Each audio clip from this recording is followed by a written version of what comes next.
ஆமா கண்டிப்பா பாம்பேல இந்த ரசிகர்கள் வந்து வேற லெவல்ல நல்லா ஒர்க் பண்ணீங்க. Super super. எல்லாருமே சீரியஸான படம் காமெடியை பார்த்துருக்கீங்க. அவன் ஒரு மூமெண்ட் போட்டான் தம்பி. ஆமா ஏன் இடுப்பே கழுட மாட்டிருக்கு. ஆனா எல்லாரும் சீரியஸா பார்த்துருக்கீங்க.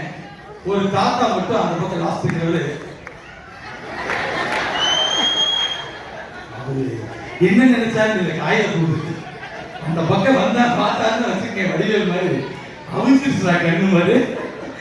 உண்மையிலே நல்ல ஒரு நல்ல பாம்பேவுடைய தமிழ் மக்கள் நல்லா ரசிக்கக்கூடிய மக்கள் ஒவ்வொன்றுக்கும் ஈடு கொடுத்து நல்லா ரசித்து புன்னகையோடு சிரித்து கைதட்டி உற்சாகப்பட்ட உடனேயும் நன்றி எடுத்துக்கொண்டு அடுத்த பார்த்தீங்கன்னா பெண்கள் குரல்ல, ஏன்னா ஆண்கள் குரல் நிறைய பேர் பேசுவாங்க. அசத்த பகுதியாக கலக்க பகுதியாக பெண்கள் குரல்ல வித்தியாசமா பேசி நிறைய ப்ரோக்ராம் பண்ணியிருக்கோம். அந்த கான்செப்ட்ல அடுத்த சந்திக்கும் வரை உங்களுக்கு பிரபு. நன்றி நன்றி நன்றி.